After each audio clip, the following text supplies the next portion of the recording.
it's a delight for me to be able to welcome all of you to the Telephone Town Hall today. And I appreciate you taking time tonight to visit with the main theme I wanted to touch on tonight is going back to school during an outbreak of COVID-19.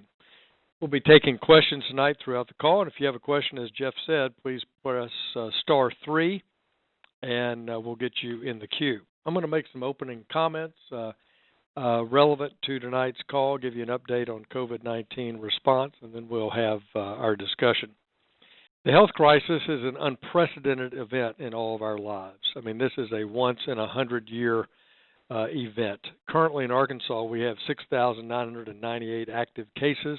Across the nation, almost 4 million cases, according to the CDC.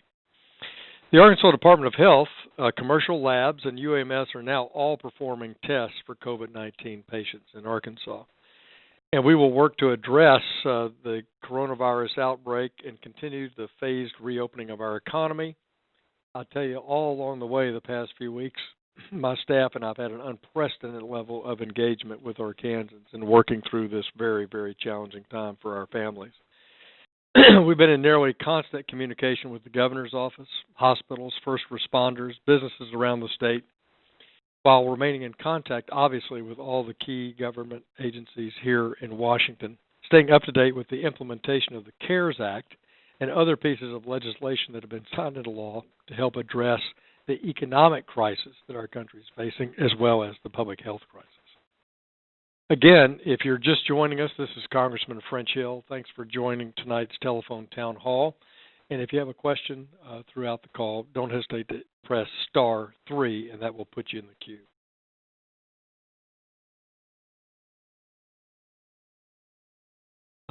Our top priority on my staff over the past 5.5 years that I've served in Congress is to listen to our constituents and be responsive to the requests that we have and the assistance that you need, particularly with the federal government.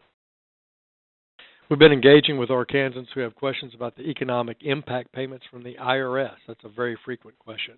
Help with the unemployment insurance challenges, trying to get a passport, and providing information to small businesses and individuals who are feeling the brunt of the hit from people affected by COVID-19 and the requirements for the public health social distancing. My staff and I are working hard to keep Arkansans safe and keep them up to date on current government assistance programs, get the right supplies in our hospitals, and do our best to keep businesses running at a time of crisis.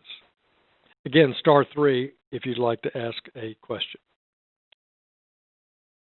Tonight, I wanted to focus a little bit on education because it's certainly been in the news. There's been a lot of polling in Arkansas. There's been polling nationally. And I thought it would be good to listen to parents tonight and what's on your minds as it relates to trying to get schools back open, teachers, principals, and have that discussion. And some of that has been built around the fact that we've had these several bills passed in Congress. Phase 1, we passed an emergency spending bill that the President signed into law the very first week of March that was responding to the coronavirus. Phase 2 was just 2 weeks later, which we call the Families First Coronavirus Act, and it had some key issues around it that benefited families directly, testing, paid time off to be dealing with quarantine or watching kids. It's so important, sick leave, and additional funding for unemployment insurance. And it also expanded food availability through SNAP for our families and also to get it delivered in case there were school closures, which of course there were. And then Phase 3 was the important stimulus for families. We got immediate assistance to businesses, families, hospitals, state and local governments, and important dollars for K-12 education, which we'll talk about in a minute. It provides critically needed liquidity funding for payrolls through the PPP program, the Paycheck Protection Program. And let me be clear, they're not government bailouts because typically that's due to bad business decisions, bad leadership in private business, or bad fiscal policy. But here, the government decided to shut down American business in order to fight the coronavirus, and that's why we've been so robust and immediate in our tackling this challenge and getting money to our state, local governments, small businesses, hospitals, schools, educators, and the like. This bill also included the enhanced unemployment insurance that's available as well. As we think about schools, one thing I noted was the American Academy of Pediatrics, which strongly advocated over the last month our kids getting back to school. And the most important thing is we've got to get kids in school safely and sensibly in a healthy way, obviously.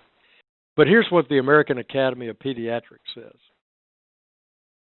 All policy considerations for the coming school year should start with the goal of having students physically present at school.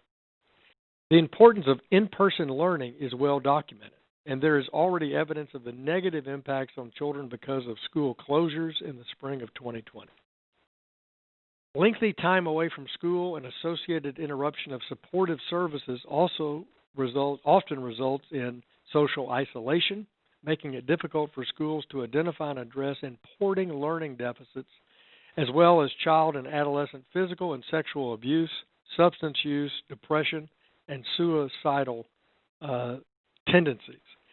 And so the American Academy of Pediatrics is what's driving our governors and our federal government to try to partner together to get the resources, training, and plans to safely and sensibly open our schools so that our kids get the benefits of in-school learning and all those important side benefits in behavioral health and prevention of abuse and the like.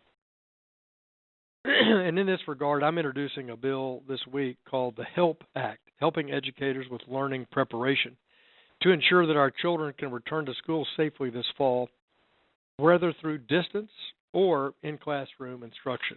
The purpose of the HELP Act is to establish a block grant program that allows school districts to effectively return to educating our kids this fall. Specifically, this program helps schools buy equipment for students who may have to continue their virtual education, providing personal protective equipment for faculty, staff, students, sanitizing school facilities, and screen students and staff for COVID-19 before entering school buildings. And more importantly, the bill allows flexibility for school districts to use the funds based on their own individual needs, because people who know best what they need are those right there on the front line. And if you're in queue for a question, just hit *3 and we'll be happy to place you there. When I look at the design for this HELP Act, it's based on talking to a lot of teachers over the last few weeks and also superintendents, and recognizing that not every school district is facing the same challenge. They're all unique. The larger, the more challenged. The more urban, the more challenged. But I'm looking for gaps in that CARES Act money for our schools, and that's why I came up with the idea of this HELP Act, which would be a grant program to customize the help our teachers need in the classroom to teach kids, teach kids safely. Of the $30 billion that we appropriated in the CARES Act, Arkansas got $279 million in K-12 education funding. $279 million. And that's a lot of money. And $128 million of it went through K-12, and then $120 million went to our colleges and universities. And $30 million went to the governor's office for his discretion to support heavily impacted schools and essential services such as child care and early childhood education, mental health services, and protect education-related jobs. We've worked very, very closely with our superintendents and with the governor's office in working through these issues, and that's why I'm glad to be able to have your views tonight. Just a reminder before we start your questions, we're talking about the COVID-19, federal policy, what's going on in Congress, our legislative actions, but we aren't talking about politics. As much as everybody loves to talk about politics and campaigns and elections and political news, we don't do that on these calls, as they're paid for through my official resources as a U.S. representative. So we'll remind everybody before we start to follow the CDC standards. We're all part of this solution. That's why using the hygiene standards, social distancing, wearing a mask are all critically important to stopping the spread of COVID-19.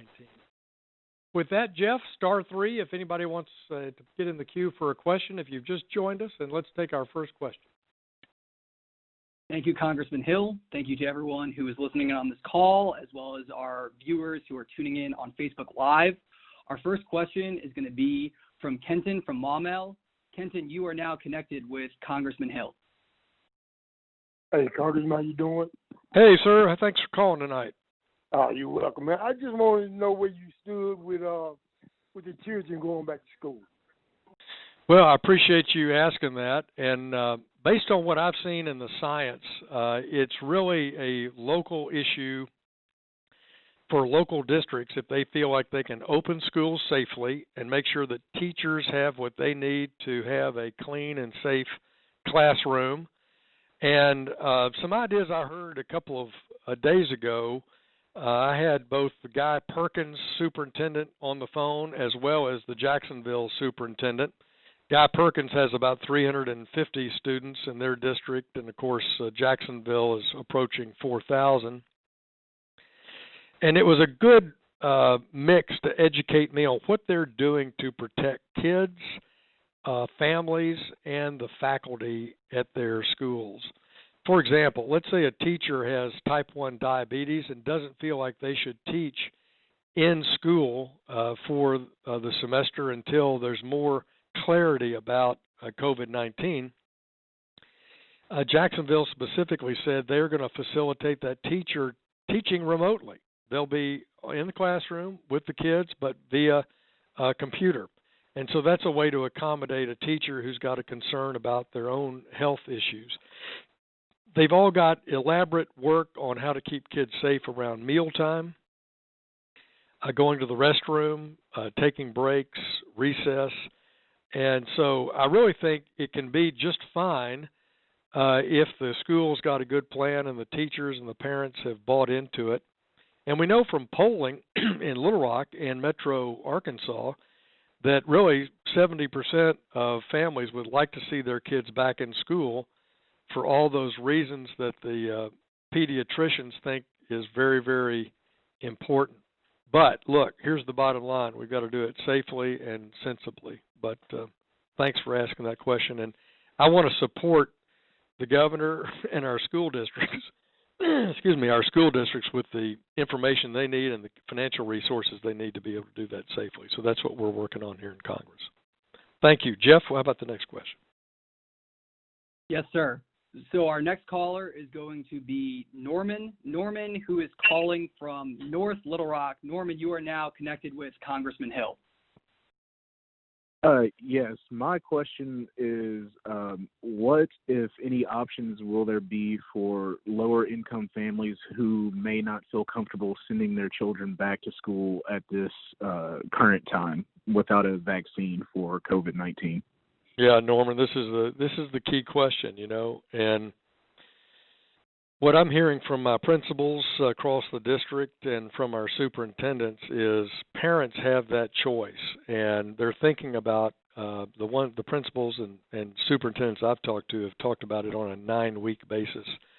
Let's say you're not comfortable in sending your child back to school. They can learn virtually by just agreeing that they're going to attend school remotely for 9 weeks.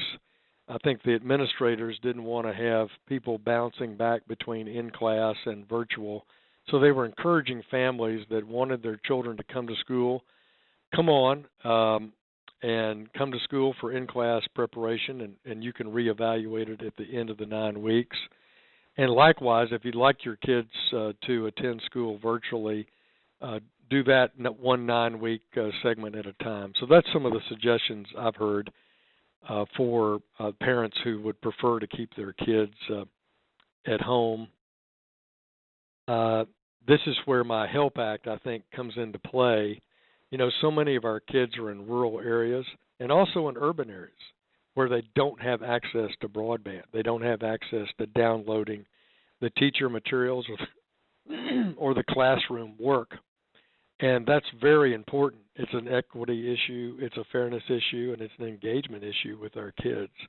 So I hope that this HELP Act funding and the funding that Congress has given the state of Arkansas, that $130 million nearly for K through 12, can be used to enhance the materials the teachers need for teaching, but also access for our families that may need a hotspot.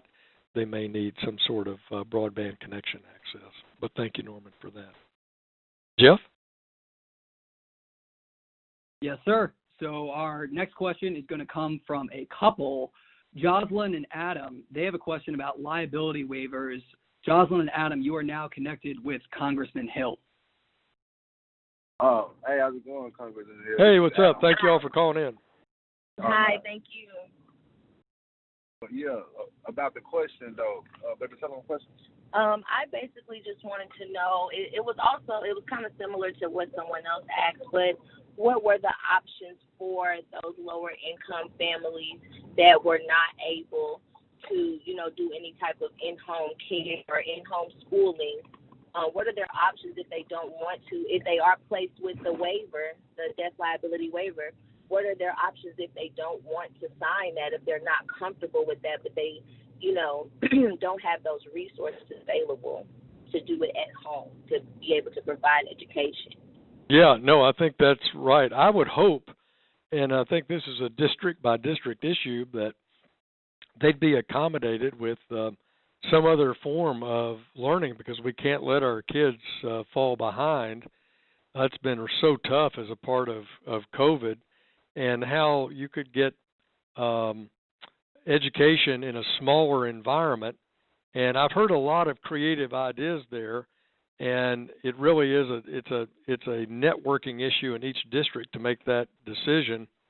But I've heard that from a number of people, where some families were going to bring their kids together for instruction using that virtual material, but to have a sort of a non-home setting to carry it out.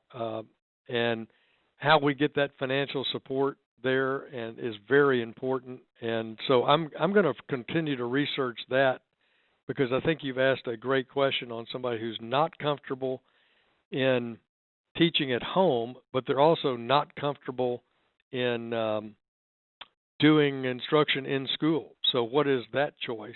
Because we don't want our kids to fall behind. And I appreciate you asking that question. We're going to follow up on that. If you would also, we can know how to, Jeff, make a note. Let's be able to be back in touch with them on that question. Absolutely.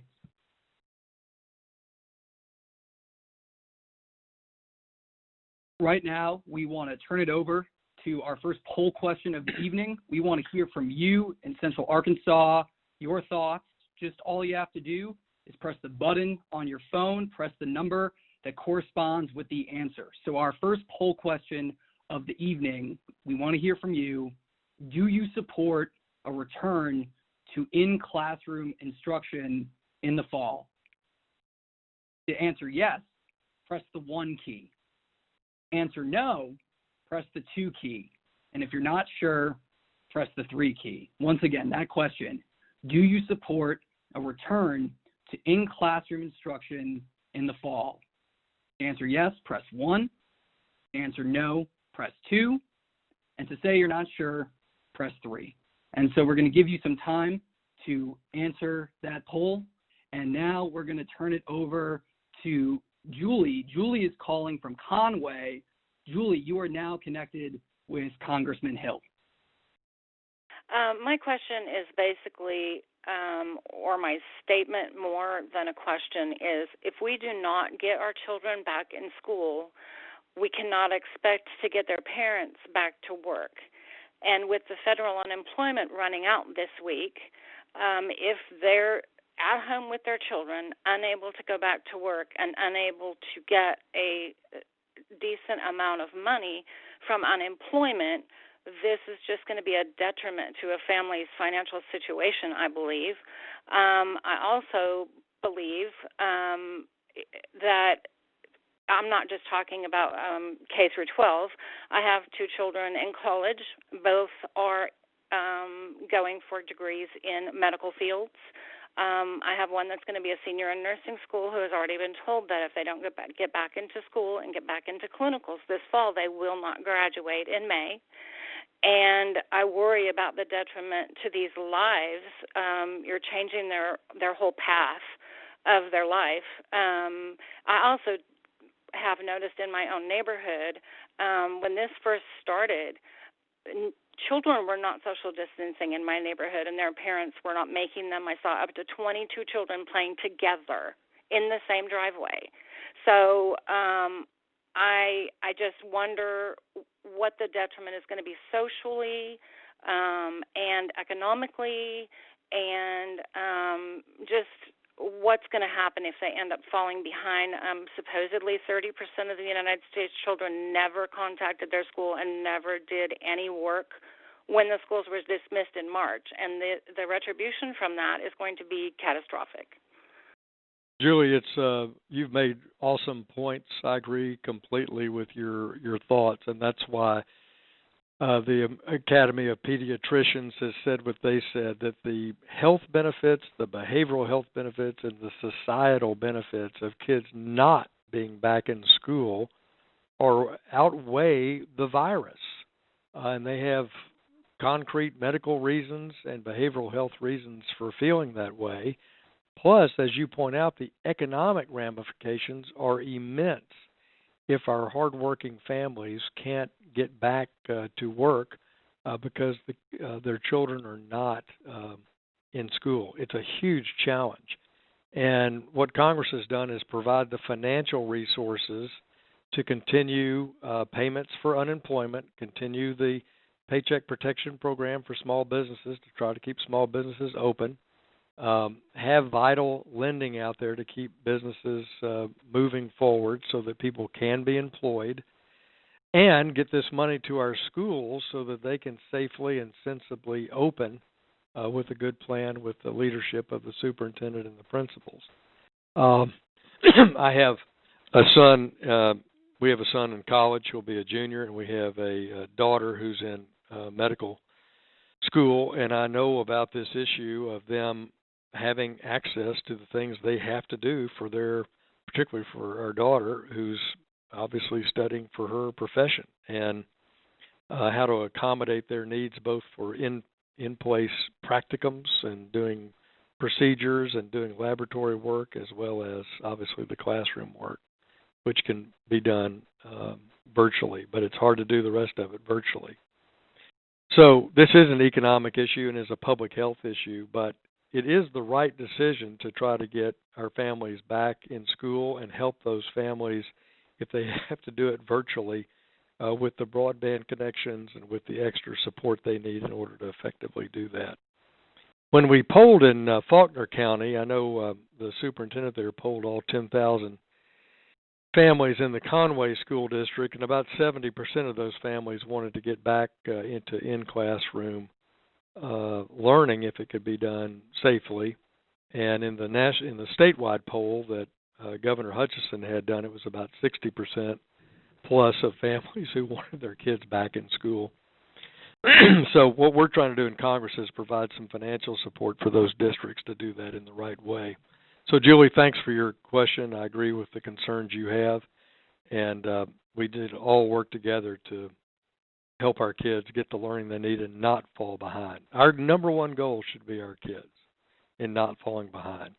We should put the kids first here on how can we safely keep up their learning no matter what the challenges are, personal and in the school, because we have to live with this virus now until we get vaccine or more therapeutic treatments. Jeff, let's go to the next one. Thank you, sir. And to give everyone an update about the poll that we asked about if you support a return to in-classroom instruction in the fall, we received over 640 votes, and the number one answer was yes, with 46% of respondents indicating yes, they did support returning to in-classroom instruction in the fall, followed by 36% saying no and 18% saying that they were not sure. And so later on in this telephone town hall, we will be asking another poll question And now we're going to turn it over to Ginny. Ginny has a question about Congressman Hill and his outreach towards veterans. Ginny, you are now connected with Congressman Hill. Thank you, Congressman Hill. I'm a disabled veteran, and I'm getting really frustrated with not being. I was a nurse until I had 6 surgeries in the last 4.5 years, which took me out of the industry. But before that, I was published in infectious disease in community care, and have been regarded as a expert in the field when it comes to malpractice and infection. And this COVID-19 has gone so far that so many people are not being able to see their physicians upright, okay? It's not just the VA, but it has hurt the VA and a lot of other people that have connections with their physicians, whether they need to be seen for something like PTSD or traumatic brain injury, that need that support. We already had one report come out last year that the suicide rate went up to 24.5 per 100,000 of us each day dying by suicide. There's got to be something more conducive to these veterans than what is taking place right now. And especially with the reality, sir, I'm sorry, but masks will not stop a virus. It won't do it. That was the first thing I learned in infectious disease when I was in nursing school. You have to have a specialized mask to be able to bar most of the infections that you're ever going to come in contact with. And it bothers me even more that to walk into Walmart and see thousands of boxes of masks from China. Yeah, well, let me take all 3 of those points because, Jenny, they're great ones, and thanks for your service in nursing, and thanks for your military service. And I'm sorry you've had a rough go health-wise. I hope you're on the road to your own physical recovery, and really grateful for you calling tonight. Let's talk about VA access and doctor connection, and it is not just the VA, as you say. During the pandemic, both Blue Cross Blue Shield and the Medicare and Medicaid continued to pay full office visit for telehealth visits. And I think that's something that we've seen that we're probably going to have benefits from in many years to come, that we now see the important benefit of telehealth, not just in a post-surgical follow-up or just to keep somebody who might be susceptible to an infection out of a medical facility, but just legitimate good care that can be done through the telephone connection and, of course, through a video connection in a smartphone environment. And I've seen so many success stories on that, and one of them has been in the behavioral health area, as you talked about, PTSD, seeing a doctor, having that behavioral health treatment, because isolation is a result of COVID-19. We have many people isolated, and you have the risk of suicide, you have the risk of depression increasing due to the quarantine and isolation aspects of it. And so we don't get to do the buddy check that we do in the military or in healthcare, where we're able to check in on our family members as easily as we did. So that's why I think that we should promote, both for the VA and in healthcare generally, the use of telehealth. And significant investments are being made there, and I think that's going to be something positive that will come out of this.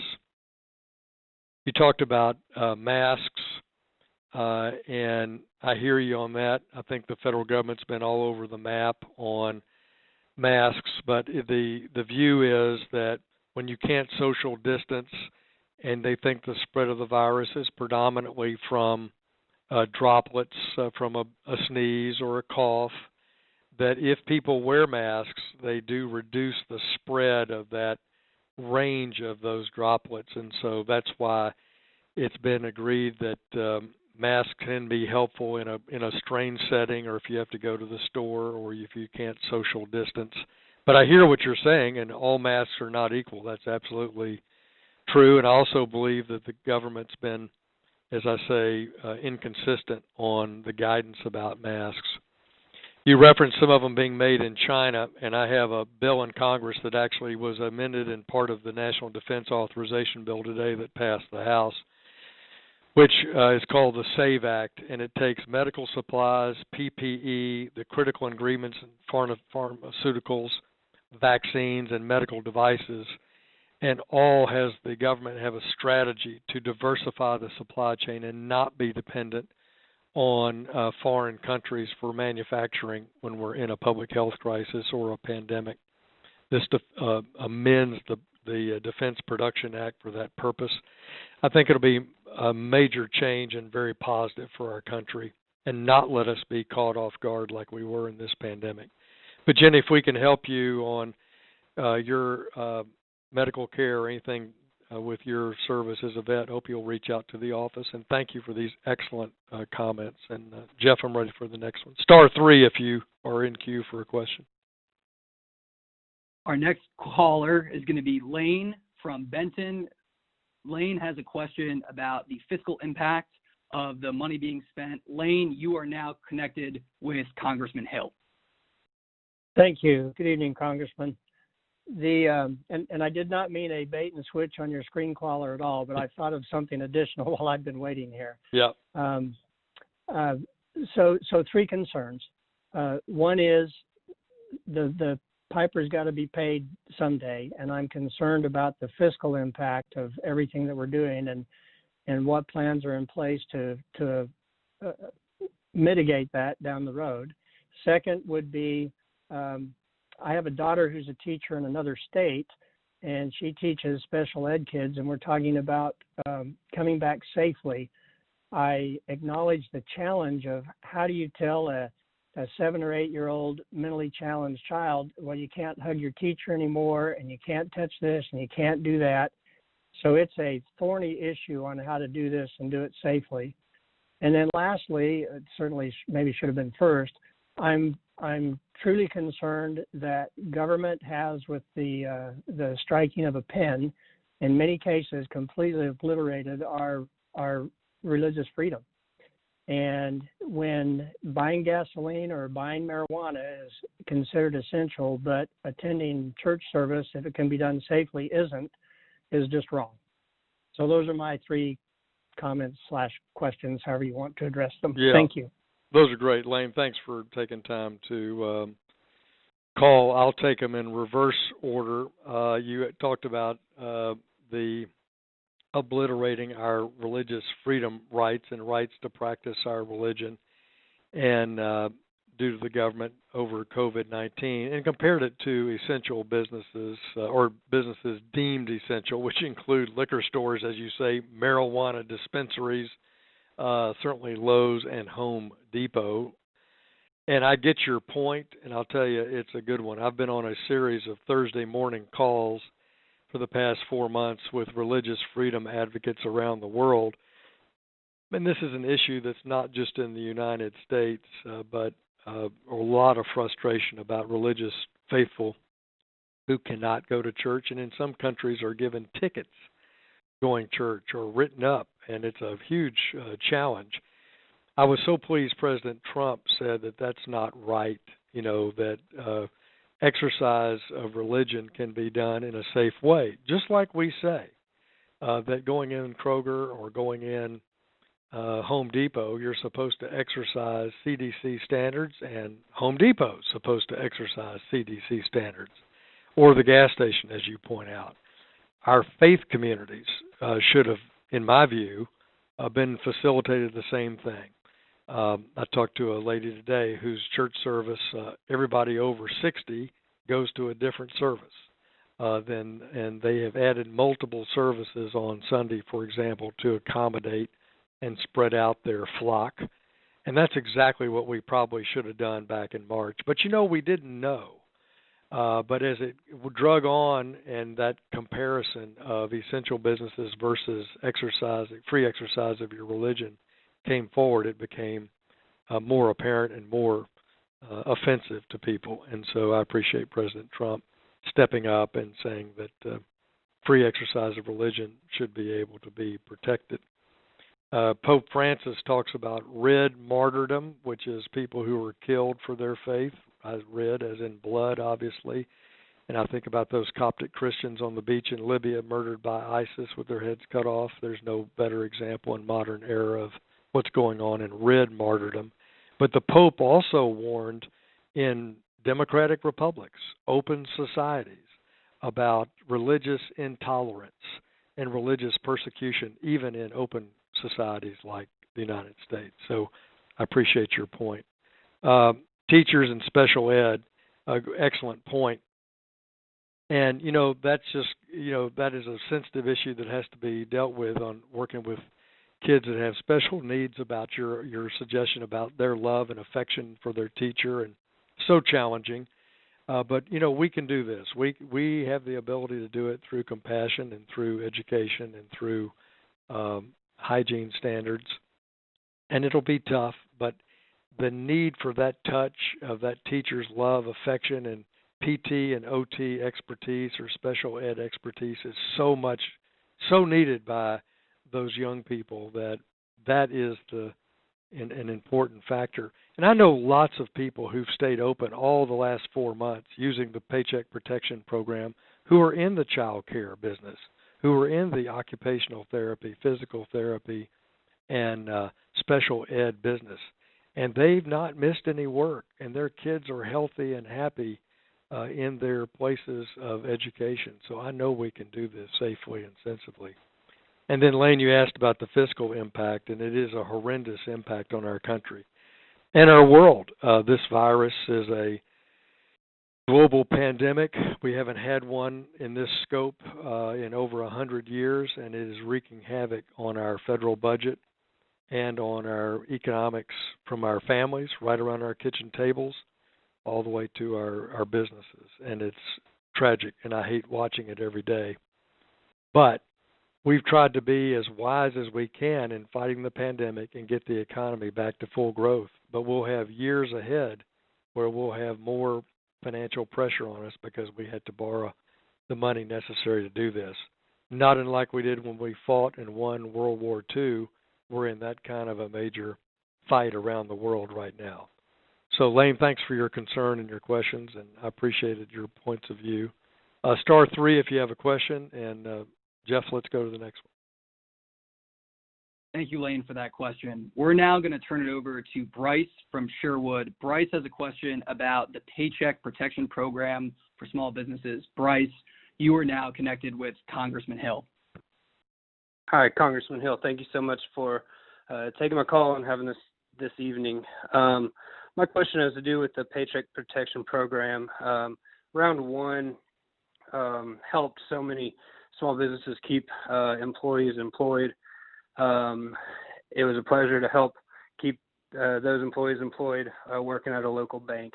My question is, do you believe that there will be around two to give additional funds to those small businesses that need it the most?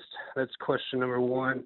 Question number two is, I know that there's discussions on the Hill right now surrounding blanket forgiveness of loans, $150,000 or less. Just your comments on both of those. Thank you. Well, Bryce, thanks for your work in helping your customers try to maintain their employees and keep their business moving. At the end of June 30, there was about $130 billion that Congress had approved that had not been spent in the Paycheck Protection Program. And for listeners, this is for businesses with fewer than 500 employees that are willing to spend that money now over about 24 weeks, 60% for payroll, 40% for non-payroll. Those are the current rules for the Paycheck Protection Program. It is available to an independent contractor or a self-employed person. So it really is a flexible program. And in Arkansas, over 45,000 businesses have gotten a Paycheck Protection Program loan/grant. 45,000 businesses in our state for over almost $3.4 billion. So I think we've extended that $130 billion for use until August 8th from June 30th. So people can be applying right now if anybody has questions. I urge them to go see their local community banker, or they can email us at hill.house.gov, and we'll try to help them get directions on how they can go to the SBA.gov. There's also a list of financial institutions there at SBA.gov or Treasury.gov. So I would encourage people to apply here during July for them. Secondly, I think we will add money to that program and extend it perhaps past September 30th into the fall so that small businesses can continue to get help. And there's discussion in the Senate this week. Secretary Mnuchin, Treasury Secretary Mnuchin, talked about this yesterday, that they may allow a double dip, Bryce, for that. So if your businesses are still down in revenue 50% or more, and you're still trying to bring people back successfully and get your business reopened, that you might be able to have a second PPP loan. And then your third point was about forgiveness. And yes, we're working mighty hard to get a broader, easier forgiveness for these loans so they're converted to a grant. I've recommended loans under $350,000, but I think the Senate is probably going to stick around this number that we've used in a couple of amendments of $150,000 and try to make it a simple one-page form for that forgiveness. But thanks for your work on it, and appreciate your questions. Jeff, we'll go to the next one. Thank you, sir. We're going to ask our second poll question of the night. The question is, do you have reliable access to the internet that can support distance learning? To answer yes, press the 1 key. To answer no, press the 2 key. And if you're unsure, press the 3 key. Again, that question, do you have reliable access to the internet that can support distance learning? We want to hear from you. Press 1 to say yes, press 2 to say no, and press 3 to say that you are unsure. And then what we're going to do now is, while you answer that poll question, we are going to turn it over to one of our Facebook Live questions. We have so many people who are commenting and tuning in to our Facebook Live. And so we have a question from Maddie from Bryant, and she wants to know about nurses in schools that will reopen. Will each one have a nurse on staff?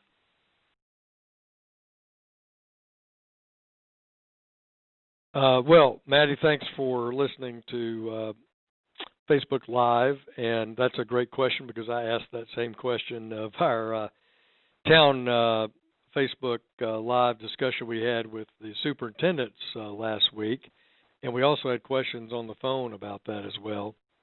The general answer to your question is there is a school nurse in each of our schools.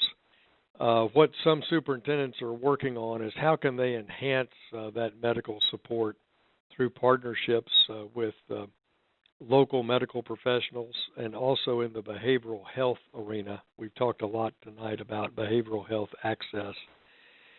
But they do, and they'll be trained to help deal with this. Also, the principals and superintendents I've talked to would ask the parents to do a temp check of their children before they get on the bus or before they're dropped off at school. Do they have a temperature? Are they feeling okay in order to go to school? And then once the child reaches school, they're checked in. Their temperature is taken. They'll have the health screening type questions to see how they're doing. And this is to, if a child can't pass that situation, they won't go into the school. They won't go into the classroom. and those school nurses will help train and coordinate other helpers in that check-in process in the morning each school day. So there's a lot of efforts being made here, Maddie, but thank you for your question about that. And if you don't know your school nurse, I invite you to check in with your principal, your classroom teacher you're familiar with, or check with the local school superintendent to learn that school nurse's name. But thank you. Jeff? So we have about time for 2 more questions. And before we turn to them, I wanted to give everyone the answer to the poll question that we asked about if you have reliable access to the internet that can support distance learning. We've heard from over 400 people, and 75% said that their answer was yes, with 19% saying no, and then 6% saying unsure. So 75% of the people who answered our poll said that they did have reliable access to the internet. And so now we're going to turn it over, our second to last question of the night. Joanna, you are on deck. And Joanna, I think we just lost you. So now we're going to turn it over to Dr. Amy Hester from Benton. Dr. Hester, you are now connected to Congressman Hill. Congressman, thanks for your ability to really articulate the issues and really more than anything rely on the science to guide your decisions, knowing that we have to iterate as the science is developed with this disease process. I want to focus on the HELP Act just a little because like Julie and you, I'm going to have 3 kids in college this fall and wonder from a HELP Act perspective, are there predetermined criteria about what colleges and how those colleges are going to benefit from the HELP Act and are there predetermined ways that the higher education is deemed to be able to use those funds, and what do some of those things include? Well, Dr. Hester, thanks for calling, and really, you're exactly right. I mean, I think all of our friends and colleagues who've worked in the medical professions over the past 4 months are really, even though people have studied infectious disease, and we had Jenny's great conversation a few minutes ago as a former infectious disease nurse in the military, you know, it is a novel coronavirus, and we are all learning as we go. And that is not a put down to anybody. I mean, our governor, our president, we're doing the best we can in this public health crisis. So you're exactly right. We have to be flexible, and we have to know that we have to live with this virus. This is what I think, we all hoped in March that the virus would sweep across the country in 3 or 4 months, and that would be it. And I don't think anybody was naive to say that or wishful thinking. I think a lot of very senior health professionals thought that might be the case, which is why you see the CARES Act structured as it was, with PPP for 8 weeks, for example, or the initial unemployment payments until July 31st. That's what the science was telling us back in March. Now we know more. We know better how to treat it. We know better how to live with it. We know how to better take personal responsibility around it. And so the HELP Act that you mentioned that I'm working on, which is really geared to K through 12, but it still speaks to your question because we've given about $120 million also to higher ed. Some of that went direct to students. I don't know if that affected your students, but some of our students at the end of the year got some direct financial support at the end of school. But let me tell you what the HELP Act is geared towards. Teacher classroom material, PPE, plexiglass, cleaning in the schools, anything a district feels like they don't have funding for, they're eligible to ask for it. Even though there's significant funding out there, I'm looking for gaps where a district just does not have the resources and didn't get sufficient resources from some other means, but also for the family, for hotspots, for access to a tablet or something they need to continue virtual learning when they don't have the financial resources to do that.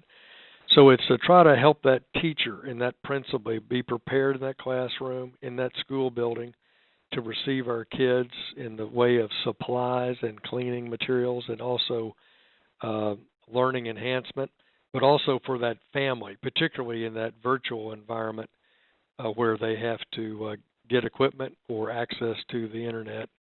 I was heartened by our poll that we just had on distance learning, but I'm telling you, no one is more hurt by the coronavirus than families with kids who don't have the financial resources to have access to broadband and the internet or cell service potentially, or they live in a rural part of our state or even some subparts of our urban areas where they don't have reliable internet service. And this is something that's of concern to our governor too, and we're all working to try to correct it. But Amy, thanks for your leadership. If you see things that you think would be useful from a health perspective for me to know or to help advocate for, hope you'll reach out at hill.house.gov and share that with us.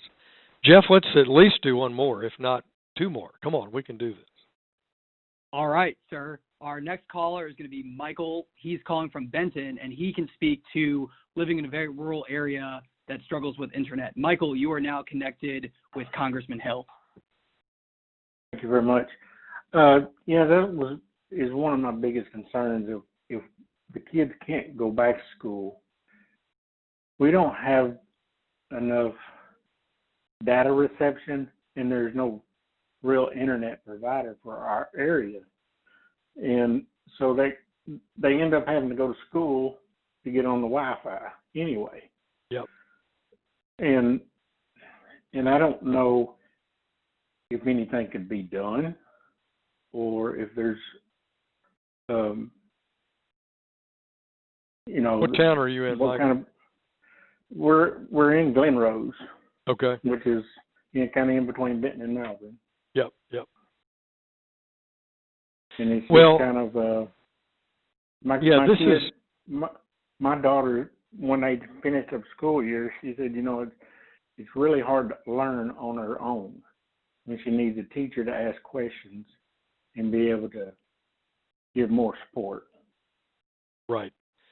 Well, this is one thing that I think we've learned since March is, as I said, we're better able to cope and learn with this, and we're better able to accommodate and work around the challenges of the virus. For example, in March, we obviously shut down school, we shut down public libraries, and people were driving through McDonald's parking lots to download and get on McDonald's Wi-Fi, or go into a Walmart parking lot where the school district parked a bus with a hotspot on it to download learning materials.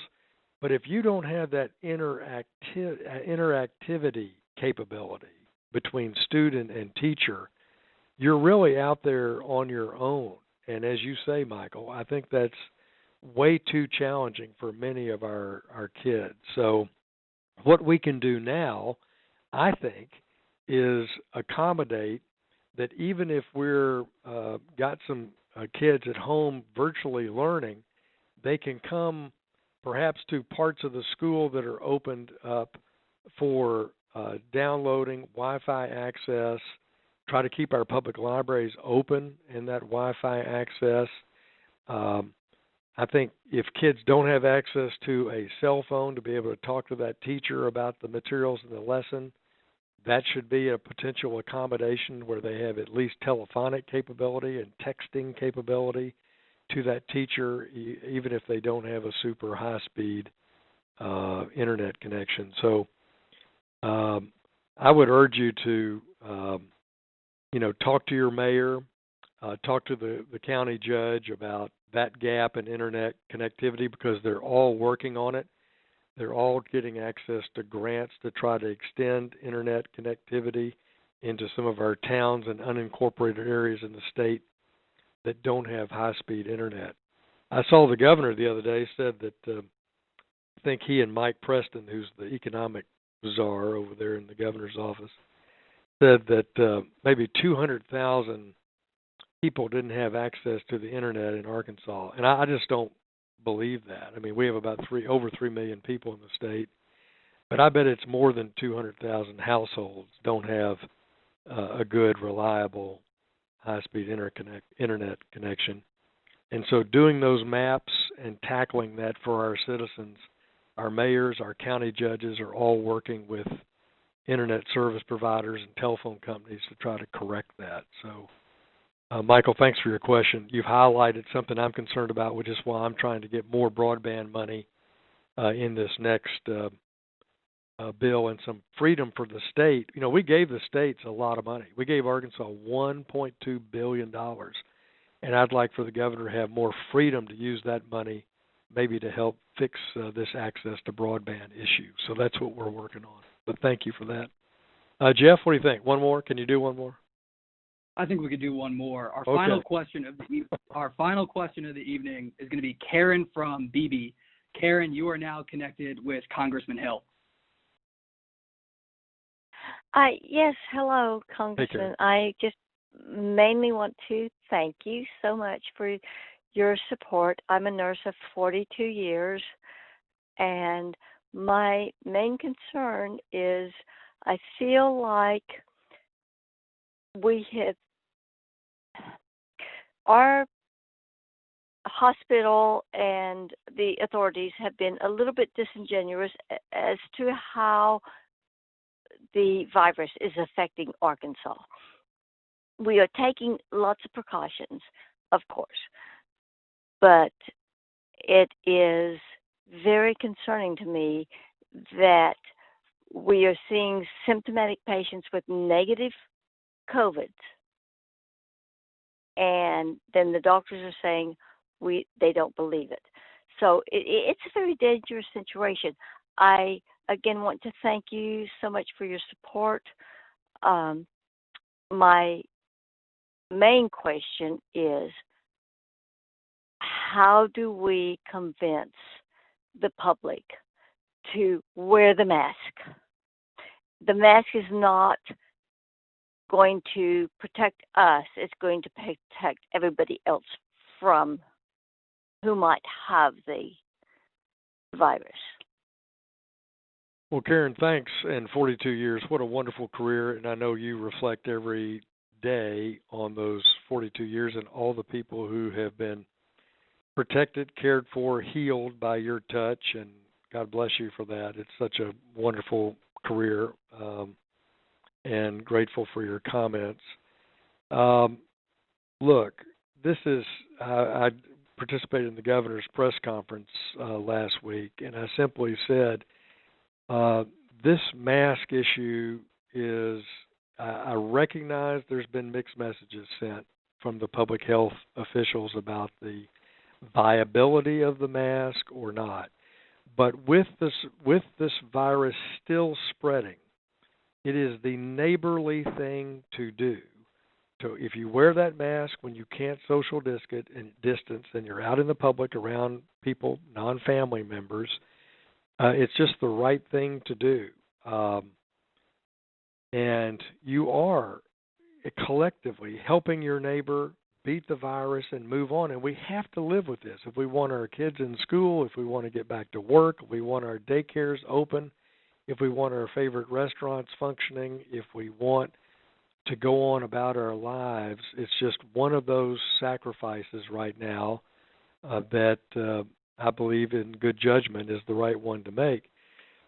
And I've said this publicly, but, you know, when we had gas rationing in World War II, people hated it.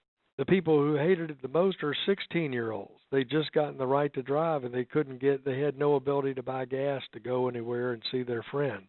It's inconvenient. But saving gas helped us beat the Nazis and beat the Japanese. And we're up in a global health pandemic now, and everyone can play their small part in beating that health pandemic and getting back to our lives. And the good news is I've heard a lot of positive reports since I've been back in Washington this week on this vaccine hunt from a number of companies all over the world, American companies, European companies, Chinese companies, on a vaccine for COVID-19. And I hope we do have more than one.